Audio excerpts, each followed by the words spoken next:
asaman. Ey mi ɗum holɗum?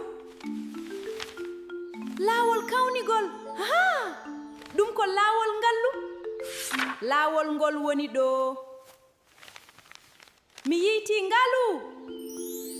Min kaw fowru ma mi fewnu ko heewi. Mi heɓi ɗum. Ɗo ngalu am ngu woni.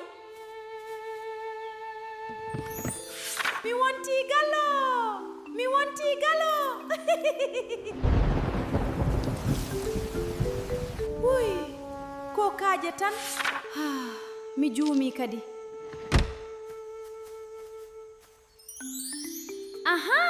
Sige sondu. Hande mi wontan sondu. Wow, oɗo sige ne mawni koy. Mi meeɗa yiide hono mun. Wow, hande mi wontan sondu. Mi diwa haa dow asaman. Oɗo sige e diiɗo berfetti. Mi fewnan bibje mawɗe. Miɗo nandi e sondu joni. Mi diwan haa dow asaman. Mi heɓi miijo. Hande mi diwan. Yah, mi fandima diwde. Yonti! Mi yahan dow asaman. Ey! Pluf!